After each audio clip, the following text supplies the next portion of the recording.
First of all, what a silly title. But as much as I personally dislike it, I have to admit that I was very tempted to name this video Banjo-Tooie Leaky Faucet Reviewee. Thankfully, I was able to restrain myself from cracking under such pressure, but titles are not important, and besides, it is catchy and memorable. I reviewed Banjo-Kazooie in the past, quite positively for the most part, and can report that the sequel is in many ways more of the same. That's not a bad thing. Banjo-Kazooie was a great game, albeit one with a key weakness in that there were simply too many control schemes. And as a result, not all of them were as fine-tuned as others. Some, in fact, could be quite frustrating to have to wrestle with. That problem is surprisingly not as pronounced in the sequel, despite the boatload of new moves and playstyles introduced in it as well.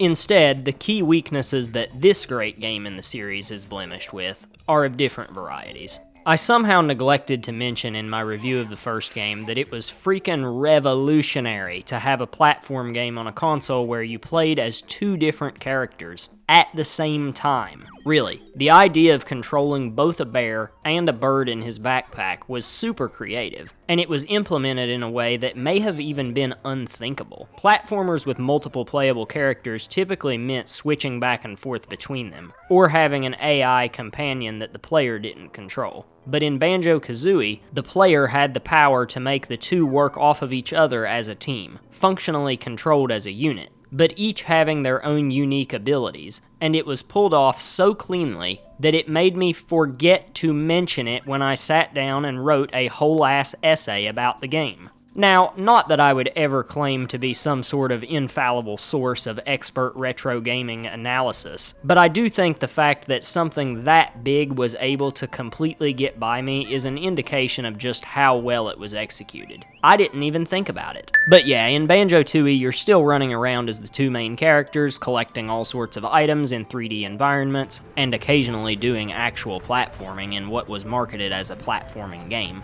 Learning new moves to make more collectibles available, listening to cute little made-up languages while reading endless smart-ass remarks from Kazooie, and also listening to bomb-ass music. Seriously, Rare did a bang-up job with the soundtrack, especially considering that they were working with severely limited hardware compared to the N64's competition, which used discs instead of cartridges, allowing for much greater sound capabilities. I often found myself humming the tunes from this game even when I wasn't actively playing. The track from Maya Him Temple, which features vocals from Mumbo, was my favorite.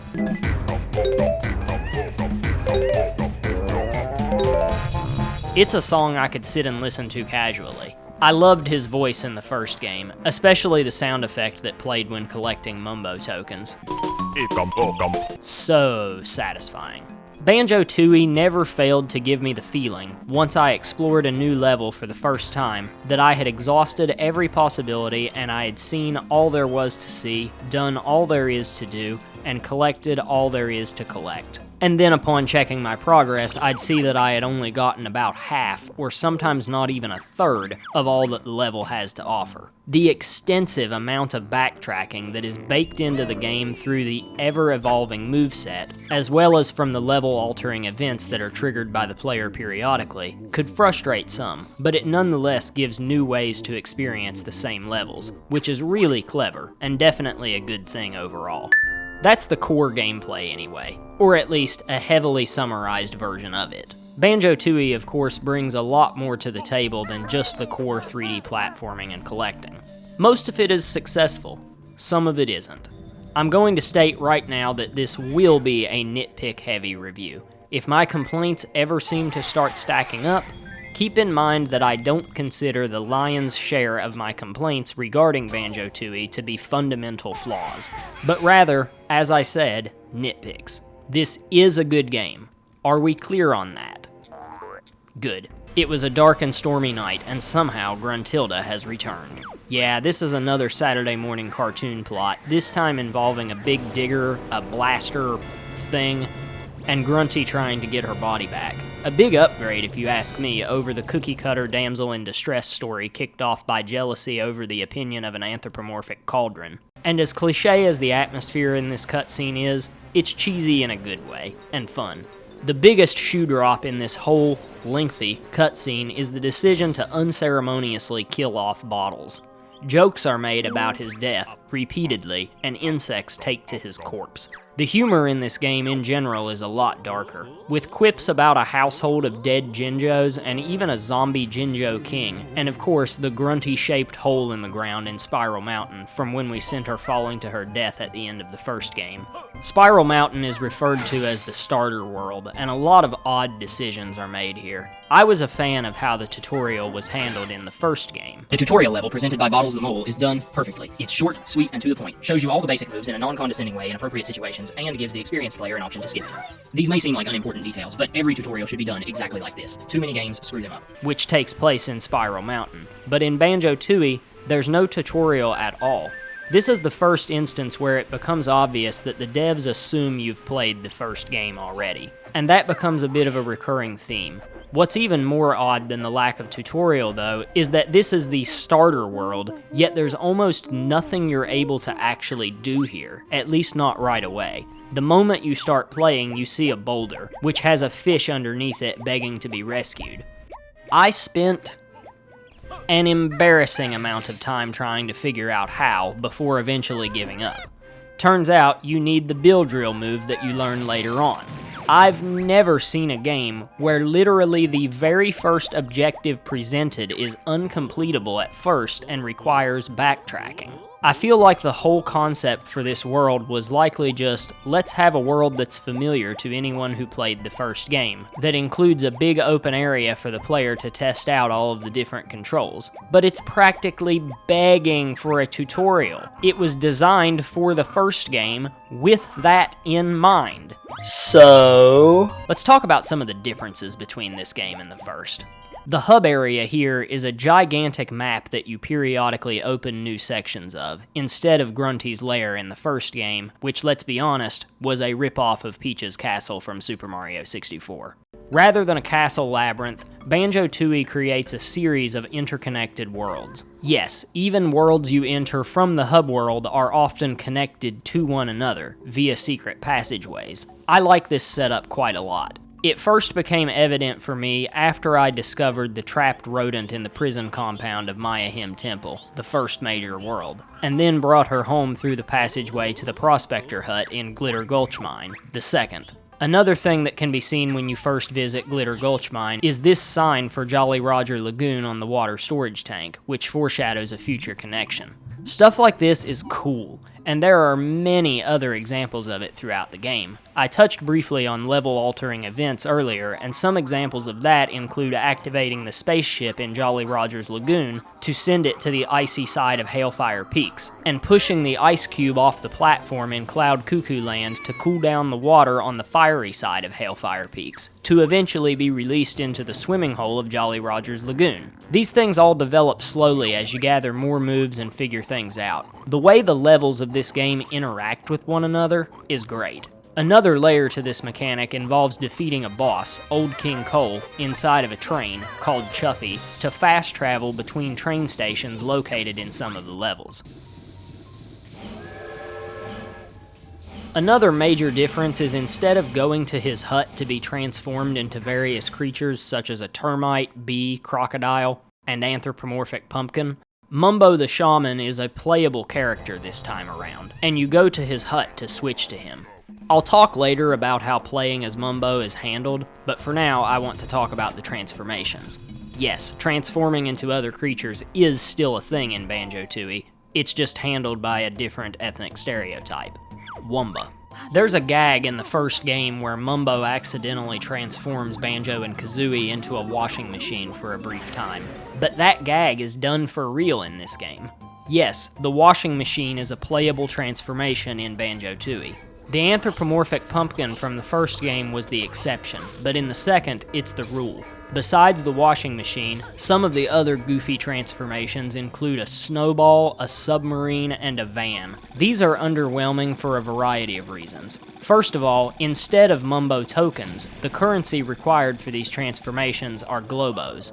The Mumbo tokens from the first game were much more challenging to find. This time, the Globos are always in the vicinity of Wumba's wigwam, or Mumbo's hut. Yes, you need the Globos for switching to Mumbo as well. The only time finding a Globo was actually challenging was the time that it was in the wigwam itself, which didn't feel like a challenge, but rather a cheap trick. It isn't fun to wheel washing machine Banjo around, it just feels clumsy. Piloting the submarine and firing its missiles isn't significantly different than just swimming and firing grenade eggs. We'll get into the different types of eggs later. So it feels like a pointless transformation that only exists as an obstacle to block you from competing in one minigame until you've found the Globo. In Glitter Gulch Mine, you get to be a detonator, and can only detonate very specific TNT barrels, so it's very situational. And you have to situate yourself perfectly in order to make it work, so it's a pain in the ass too. And to transform back, it's also a pain in the ass to navigate this thing back into the wigwam. Almost like a detonator of all fucking things is a terrible idea for a playable character in a platformer. As much as it amused me to run over enemies with a motor vehicle in a game that's rated E for everyone by the ESRB, overall, playing as a van is just goofy. The only transformations that feel like ones from the first game, conceptually, are the T-Rex and the Bee. You'd think the T-Rex would be awesome, because I mean, T-Rexes are fucking awesome. But it's just the classic big and slow character, it's clunky to get around with, and the massive size of the thing causes the game's frame rate to repeatedly shit its pants. You can also be a baby T-Rex, but that's not really any fun either because there's not much that it can actually do. Then there's the Bee, which feels like a transformation from the first game because it's copied and pasted directly from the first game. These transformations are only valid in their specific worlds, so they're very situational by design, with the exception of one, that can be triggered in the hub world only after you've found a special Globo that's very difficult to find, and can be left permanently for the remainder of the game. This is Dragon Kazooie. Oh hell yeah, this right here is the shit! Kazooie can breathe fucking fire!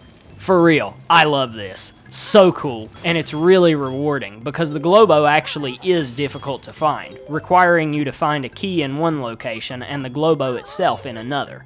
A small, yet significant percentage of the game's collectibles can only be collected once you've transformed Kazooie into the dragon.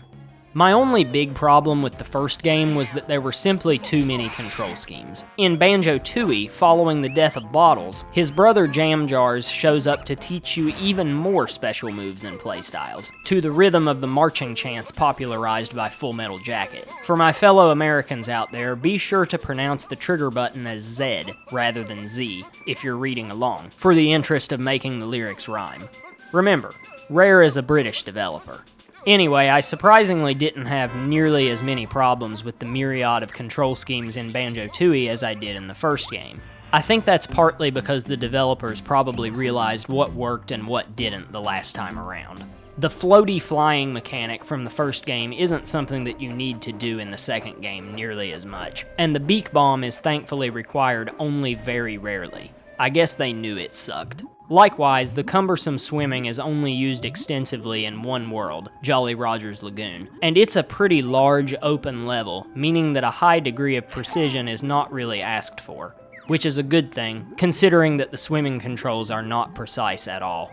Of the many new moves introduced in Banjo-Tooie, most are highly situational and many basically just activate when needed, such as the Breagle Blaster, or are extensions of previous moves, such as the Egg Aim. This situational nature is a problem in its own right, but I find it to be highly preferable to the first game, where I often found myself feeling like the game was actively fighting me, especially when in the air or underwater. These moves are unlocked by finding Jam Jar's locations in levels, and by having the necessary amount of music notes collected. The notes aren't scattered everywhere like they were in the first game, or like the gems in Spyro the Dragon, and are instead fewer and further between, with each note being worth 5 points instead of just 1. In the first game, notes were used to unlock new areas of Peach's castle, Grunty's lair. While this time around, the new moves you unlock are what enables you to unlock new areas of the hub world, by using these moves in the correct area. So it's really not that much different. One thing you'll get a bunch of at these Jam Jars locations are new egg types. In addition to the plain blue eggs, there are also fire eggs, grenade eggs, ice eggs, and much more. Many of these are, again, highly situational, but the grenade eggs will become a bread and butter item for obvious reasons. Jam Jar's locations are, in my experience, the single most important things to try to find each time you're exploring a new world. Obviously, the Jiggies are the main collectible, and what unlocks new worlds, but rather than hanging around to try to get as many Jiggies as I could on my first go, I found that moving on and trying to learn as many new moves as early as I could was more efficient, since it makes so many more Jiggies possible to get for when I eventually backtracked. Going back to the tightness of controls in this game, the only time I felt truly out of control was during this infuriating circus tent boss in Witchy World. It makes use of the worst aspects of the flying controls and reminded me of the final boss in the first game, except that it didn't require the beak bomb like that boss did. Thank goodness. But if you run out of grenades during the fight, you're screwed, because collecting more in the moment is both very tedious and very difficult since you're constantly under attack. I did beat this guy on only my second go at him, but I swear it was luck. It's also worth mentioning that eggs are not replenished when you restart the game, so farming is necessary, and for the most part, eggs don't just automatically regenerate at their places on the map either, so it's something you need to do while doing other things, rather than just persistently farm. Easily the biggest innovation in the game, when it comes to new moves taught by Jam Jars, is the ability to split the two characters up with a split-up pad, and play with only one individually. Playing as Banjo on his own kinda sucks though. It's basically the same game as it ever was, but handicapped due to having fewer abilities. You lose the floating mechanic brought to the table by Kazooie, that you've been used to since the beginning of the first game, and don't really get much in return. The solo abilities Jam Jars teaches Banjo are mostly very situational, like the ability to stow things in your backpack now that Kazooie is gone. That's used for a lot of the game's puzzles. The ability to hop around in it like a sack race to avoid rough terrain, stuff like that. Kazooie solo does fundamentally change the gameplay though, since she's able to run a lot faster and jump a lot higher. This is fun for the most part, but the increase in speed makes her a bit slippery to control during moments when precise platforming is required. The Icicle segment in Hailfire Peaks is just dreadful because of this. The N64 analog stick really didn't have that much space between 0 and 100. It's worth mentioning that this game was re-released on the Xbox Live Arcade for Xbox 360, and on the Rare Replay compilation disc on Xbox One, and I'd wager those controllers are built much better for this aspect of the game. The split-up pad is cool overall, and a good innovation, but when you first get it, you have none of the solo abilities. Those have to be learned later at future Jam Jars locations. That means Banjo and Kazooie, on their own, literally have no attacks at all to start out with. They're completely helpless against any enemies you encounter before learning those moves. Also, anytime you split up, your health gets lowered. I guess that sort of makes sense because you go from playing as two characters to only one, but it's still frustrating. The most annoying thing is when you find a Jam Jars location as Banjo and Kazooie together, only to be told that you have to split up in order to learn the new move. It's just a chore. But yeah, there are a ton of new moves in this game, and thankfully the controls for them are more fine-tuned than in the predecessor. The only real irritating thing about how many there is that at one point after learning the Taxi Pack move, I actually forgot how to do it by the time I actually needed it, and had to look it up online. That tells me that these moves could have been fully integrated into the gameplay a little better, rather than be so situational.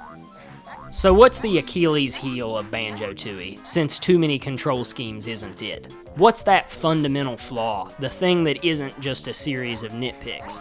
Well, there is no Achilles heel, but that's semantic, because there are two big issues, not just one. The first is the performance. About that frame rate. Yeah. I briefly touched on it already, but yeah, there are serious issues with it that I don't recall being present in the first game. I'm not a frame rate snob. I often don't notice what others are talking about when they say that a game's frame rate is poor, but this one, sheesh! Now, by the standards of the time and considering the limits of the hardware, in many ways Banjo-Tooie is a technical marvel. But the drawback of trying to squeeze every last drop of visual majesty out of an aging console is the performance suffering in the process. Hailfire Peaks is a level where the amount of stuff on screen, objects, textures, I don't know if I have the vocabulary to express it all, causes the frame rate to just tank. This spot with the waterfall, as well as some encounters you'll have with the fireball enemies, are spots where it is really noticeable. Again, I must bring up the Xbox 360 and Xbox One versions of the game. I imagine those consoles handle all of this much better. As for the second big problem I have with the game, it is so goddamn long. Now, if you were paying full price for it as a new release, that could have been considered a good thing, but I'd still argue that the way it's achieved is the wrong way. Before I do that, I'll expound on my personal preference, which isn't a testament to the game's objective level of quality. All these years later, when I'm not paying new release prices, I don't want to spend 35 plus hours on one game. That's how long it took me to complete this one 100%. Of course, I didn't technically have to go for 100% completion, but I don't know any other way to play a collectathon platformer. And yes, I could have just put it down and stopped playing it entirely at any point as well, but shut up. And I am aware that games just continue to get longer and longer and longer nowadays, and that's one of the many reasons that I remain stuck in the past when it comes to gaming. Why the fuck would I want to spend dozens, or even hundreds of hours on one game, as so many games today boast about in their marketing? But the real problem isn't the raw amount of hours the game takes to complete. As I said, my preference for shorter games is just that, a preference. The real problem is that so much of this game's length is entirely artificial. A perfect example of this are the segments where you play as Mumbo. This character really isn't a character at all, but rather a fucking key. A key with arms and legs. His only real ability is to cast spells while standing on a Mumbo pad, so his only ability is 100% situational and not truly integrated into the gameplay. These spells, for the most part, are just triggers for level-altering events. Doing them involves trekking to Mumbo's hut, switching to Mumbo, which is sometimes a bitch because the button to talk to him is also an attack button, so you have to be in the exact right spot, trekking back to the Mumbo pad, casting the spell, then trekking back to the hut to switch back to Banjo and Kazooie. This doesn't add to the gameplay, it just pads the length of the game, and there are multiple instances where completing an objective requires switching to Mumbo, then back to Banjo and Kazooie, then back to Mumbo, rinse and repeat multiple times over. The only aspect of this that I enjoy is Mumbo's spellcasting chant.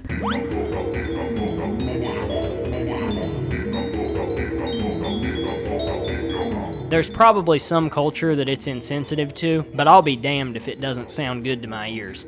Playing as Mumbo is only one example of Banjo-Tooie's artificially extended length. So many of this game's objectives have copious padding baked into them that if I listed them all, we'd be here all fucking day. You can't just blow up the TNT barrels in Glitter Gulch Mine with the grenade eggs. No, that'd be too simple. Instead, you must transform into the detonator. Then the passageway that you open up can't be traveled through as the detonator, so you have to transform back to Banjo and Kazooie. Then once you do that, you discover a dead fucking end. In order to open up this Dodgem Car minigame, you need to be transformed into the van. Then to complete it, you have to be transformed back. So that's 2 trips both ways between the Dodgem Cars and the Wigwam just to attempt the minigame. One of the objectives in Jolly Roger's Lagoon is to find Jolly's ugly-as-sin partner. And do you get a Jiggy from her once you do that? No, of course not. You have to go back to Jolly's and get it from him. In the first game, collecting a certain amount of honeycomb pieces rewarded you with an additional hit point automatically. In the sequel, it's required to travel back to Honeybee's hive every time you collect the required amount to receive your health bar upgrade.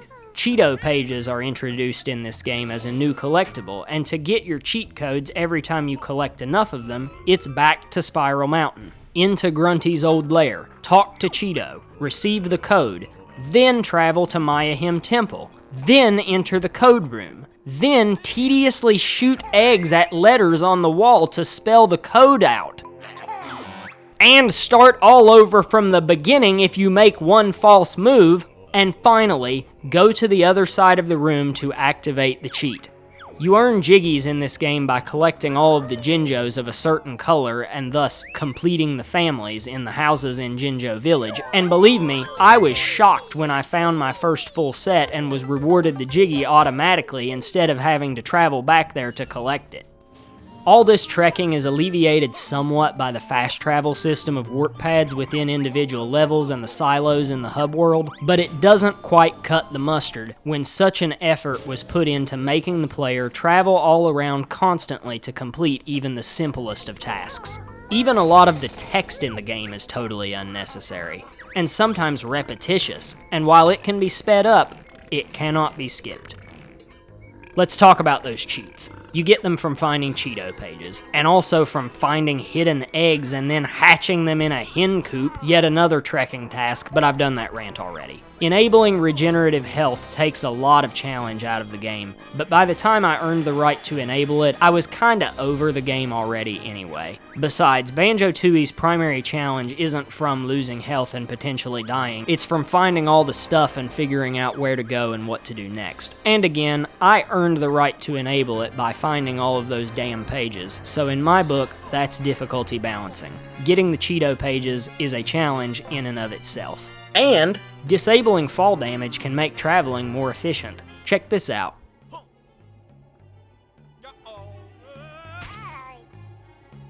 I imagine homing eggs are useful for this pig escort mission, which was a miserable Jiggy to earn. There's no place in the whole area to get a good angle on all of the enemies, and the alternative to finding one spot and sticking with it is relying on the shitty swimming controls.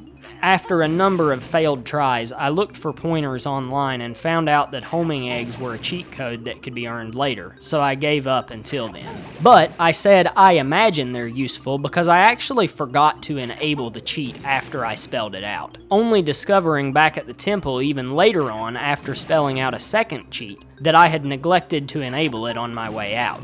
So it turned out that simply believing that I had homing eggs was enough to make me able to do it. A placebo effect, like Michael Jordan's secret stuff. Your secret stuff. That's multiple times now that I've brought up individual methods of earning Jiggies without going in depth on that aspect of the game. Let's talk more about that, shall we? Many of the Jiggies are of course earned by competing in various minigames. There are far more minigames in Banjo-Tooie than I recall being in the first game. These minigames vary in quality. A lot of them are completely fine, but none of them are amazing. Some of my least favorites were these Doom or Quake knockoffs, extremely difficult even with an online cheat map. Navigation is a pain, and the perspective made me ill. Trying to do them without a map nearly always resulted in leaving just one or two targets behind, and when that happens, finding them is like searching for a needle in a haystack. I think the most annoying thing about them is that even when you win, you still have to find your way out. This balloon-popping rail shooter was another minigame that left me feeling nauseated. The difficulty comes almost entirely from the lack of range on the N64 joystick. Again, there's so little space between 0 and 100. At least you get unlimited ammo, so there's no reason to not fire away constantly. But it's so damn long. Ugh. For one round of the kickball tournament in Mayahim Temple, I kicked balls into the wrong goal for half the match but was still able to come back and win. The kickball tournament is also copied and pasted into Hailfire Peaks much later in the game, but made to be bullshit. This time, the lowest score wins. Okay, fair enough, but it doesn't tell you that the red balls count as negative points, so you need to put those into your own goal rather than others. The toxic gas canister shooting gallery was also absurd. Just look at this. It's a theme among these minigames that they tend to either be very easy and no challenge at all, or comically difficult. A perfect example are the races against Canary Mary. The first of 2 races in Glitter Gulch Mine was easy enough that I literally took a break halfway through it, and still smoked her. And the second wasn't much harder. Then she reappears in Cloud Cuckoo Land for what is probably the most infamous part of Banjo-Tooie. There are again 2 races here, and I won the first one by cheating. Repeatedly pausing the game essentially tricks it into thinking that you're mashing the button inhumanly fast. This didn't work for the second round though, which features AI rubber banding that is among the most unfair that I have ever seen. In order to win this race, you need to get good, as the pause trick will not help you. And getting good involves knowing to never get too far ahead, because if you do, she'll turn on the jets and leave you in the dust to the point that recovery is impossible. And you must periodically let her pass you before overtaking her. And you obviously must know where the finish line is, and when to overtake her for the final time. Further, tapping the button as fast as you can isn't actually the best thing to do here. Hear me out. You need to ensure that the button goes all the way down, that you push it down completely before letting off completely and pushing again. Going too fast and consequently not getting in full presses will really screw you. The bosses in the game are fairly formulaic in terms of mechanics, but some are nonetheless much better experiences than others. Old King Cole feels truly epic. The floor is lava, indeed. I love the music.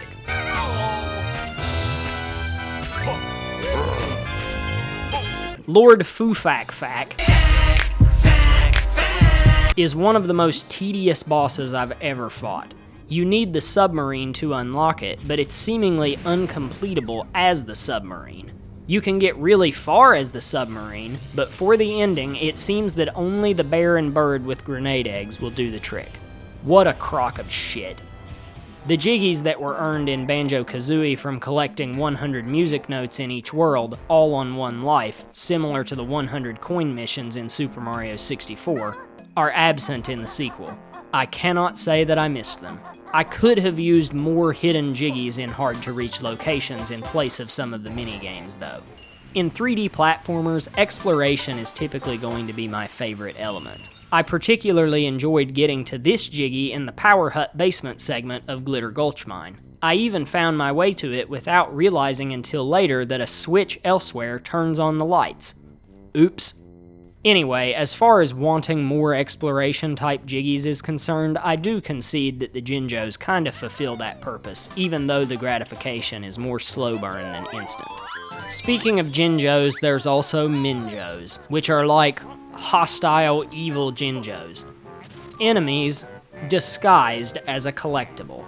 I hate these things. They're such bullshit. Beginners' traps that show up constantly. It especially hacks me off when they're in a difficult to reach location, and you spend the time and effort getting there only to realize it was completely fucking pointless. They all deserve to have explosives shat on their heads. And since we're on the subject and have covered the major blemishes that this otherwise great game sports, let's talk about some other minor annoyances that I experienced in Banjo-Tooie. I did tell you that this review will be nitpick heavy. These octopi, yes, that is the plural form of octopus, in Jolly Roger's Lagoon are very annoying. I couldn't figure out the strategy. As far as I could tell, getting past them unscathed is pure luck. I initially thought that I would have to learn a new move to get past them. I've touched on it before, but I'll say it again since we're in Jolly Roger's Lagoon. Swimming is a bitch, and the warp pads underwater suck. It's not the only time that it's difficult to get aligned correctly on them, but it is the one that stands out the most. Come on, if the game can tell me that I need to move onto the pad, then it can just warp me already. The first boss fight against one of Grunty's lackeys is mostly luck. The camera is your worst enemy for this duplication game. The boss fight is not for a jiggy. It instead unlocks a new area of the map and reoccurs a few times over the course of the game in much superior forms. Another time the camera is a pain is when you're trying to get across the girder tightrope in Grunty Industries. At a certain point, I just stopped collecting the health power-ups altogether if they weren't the basic ones. These that you have to stop at the correct point are stupid, and the ones that randomize your health bar far are just not worth the risk, unless you're really low on health, I guess. This element of the game just feels like a desperation heave to add new things to the formula to justify the existence of a sequel, like they were grasping at straws. I mentioned that it can be a struggle to switch to Mumbo due to the way the buttons are mapped, and the same is true for reading signs. Come on, I want to read what the sign says. Quit your pecking, Kazooie. Respawn points when you die can feel very random, and don't add to the challenge when they force you to trek through multiple areas to get back to the one that you're trying to complete an objective in, instead just creating a chore. I didn't die very many times during this playthrough, but I still found this aspect frustrating. Some of the enemy designs are dumb and uninspired. Anthropomorphic shovels? Really? And once again, just like in the first game, you get a game over screen every time you save and quit. Why? And this Jinjo is such a bitch. Damn it!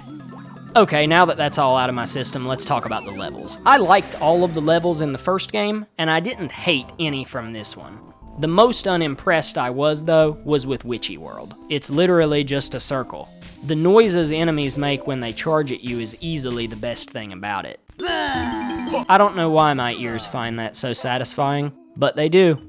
There's so much you can't do when you first visit this world. It's where backtracking really kicks in, which may have also contributed to it being my least favorite, along with it having the worst boss in the game. Pterodactyl Land is where the game becomes more combat heavy, by introducing enemies that can't be taken out with normal attacks. You must rely on eggs, and due to the control scheme, well, actually mostly due to this monstrosity, using egg attacks in the heat of the game can be a little clumsy. It's also irritating that enemies, not just in this level but throughout the game, respawn infinitely. But ammo doesn't. Come on, that's not fair. Nonetheless, this is a fun level, and probably features the truest platforming the game has to offer. Grunty Industries frustrated me at first. It's rather infamous because when you first arrive, there's no obvious place to go or route to take. But the more time I spent here, the more clear it became that so much creative thought was put into designing this level, and the more I appreciated it. The only really irritating thing about it is all the rooms where you get swarmed by these robots, and you're unable, to my knowledge, to shut them off or do anything to make them a non-issue, unlike the snowmen from the first game or the enemies in Hailfire Peaks in this game. Yes, Hailfire Peaks, the dual fire and ice level, the one that copies and pastes the same boss fight into each of its two sections. The cackling fireball enemies are annoying, and the game's performance easily suffers the most here due to how jam-packed with stuff it is. Nevertheless, I didn't hate it. Many of these levels feature level-specific items necessary to find and use for progression, such as the doubloons in Jolly Roger's Lagoon, used as currency, and the anthropomorphic batteries used to power up new areas of Grunty Industries, and the seeds used to grow platforms in Cloud Cuckoo Land.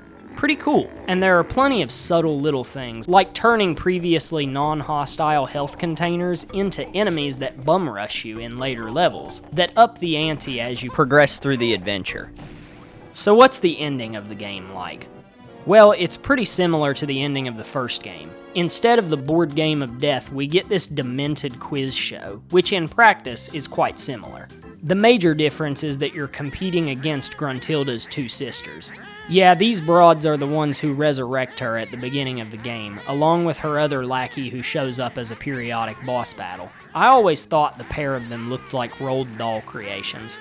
Anyway, I find it to be a missed opportunity that neither of them ever show up for a real boss battle of any kind, and are instead just opponents in this quiz show, which involves quite a bit of pure luck if you intend on beating it. Grunty's sisters can buzz in before you and answer the questions before the questions are even over, and if they beat you to the punch buzzing in, they answer correctly more often than not. You can also buzz in early, but it's a risk-reward thing, because you'll never get to see what the rest of the question is if you do. Sometimes you'll get shown these still images of part of a level, and the correct answer will be the name of whatever level the image is from. That's simple enough, so you should buzz in early on those questions, right? Not so fast, my friends! Sometimes the question won't be what level is this from, but rather something entirely different, and the answers alone won't give you any clues as to what the question actually was. The strict time limit discourages using an answer key to cheat, so the only real way to cheat would involve looking up the questions and answers and studying before you play. But regardless of if you opt to cheat or try to win the legit way, which isn't that hard if you just keep trying again and again, play it enough and you'll brute force your way to victory at some point. Winning each round requires ripping off a good streak, and thankfully, you never have to start all over from the beginning. There are 3 rounds with 1 contestant eliminated in each, so by the 3rd round, you're all on your own, and it becomes totally fair. So ironically, it becomes easier as it goes, not harder. So yeah, the quiz show was kinda similar to the board game in the original, and also like the original, what follows is a marathon boss battle with Grunty.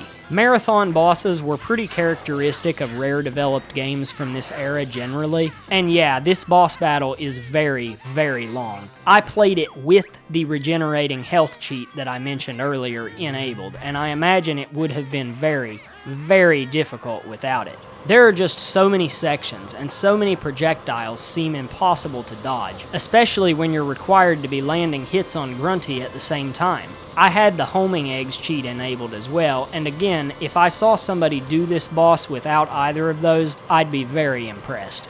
So did I feel like I cheated and didn't get the full experience? No, not really, because I think I earned those cheat codes. After all, they must be unlocked through trinket hunting in order to use them. And secondly, I can't see myself enjoying this type of challenge without those cheats, considering its length. Stringing all these segments together into one perfect run just sounds miserable. With the cheats enabled, it's an okay fight. Nothing remarkable, but okay.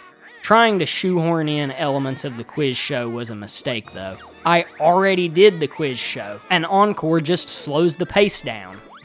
Another nitpick I have is that Kazooie's dialogue icon is not updated if you've transformed her into a dragon. As for whether or not she's shown correctly in the cutscenes, it appears to be inconsistent. Jam Jars also refers to her at the end as a crazy feathered punk. Would it have been that hard to change feathered to scaled if her dragon form was being used, as it was on this playthrough?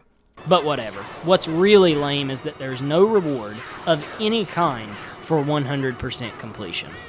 Nothing at all. And that sucks. I don't know how to play platformer collectathons any other way, and I like to be rewarded for my efforts. I find this game to be rather similar to the first and to Spyro Year of the Dragon, or as I prefer to call it, Spyro 3 Year of the Dragon. Those are games that nail the core gameplay experience of 3D platforming, but bite off more than they can chew in other aspects. Their Achilles heels are that they simply have too many control schemes. Banjo-Tooie is very much like that, nailing the core experience, but with a few additional serious problems that handicap it severely, such as the technical difficulties, the artificially extended length, and the issues that aren't as objective, but are more personal preference on my part. I really don't care for the fact that nearly all of the challenge in this game comes from figuring out what to do next and where to go next. In Jolly Roger Bay, I'd have never guessed on my own, for instance, to look for a crack inside of Mumbo's hut. There's no other part of the game where something like this is necessary. Everything involving combat or actual platforming is very easy for the most part. The difficulty in those regards do spike near the end, but by then you should have a lot of extra health pieces and cheats. And even if you choose not to enable them, the game doesn't punish you all that much for dying. All of this just adds to the other big problem that I had with the game aside from performance issues, its length, and the amount of said length that I view as artificial extension. I wish I didn't feel so pressured to get every Jiggy and every other collectible. I understand that this is user error on my part though, so your own mileage may vary.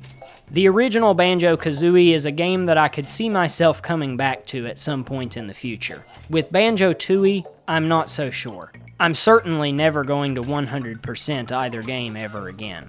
I understand the desire from the devs to go all out to make a sequel worth doing, but a lot of the new ideas just feel gimmicky.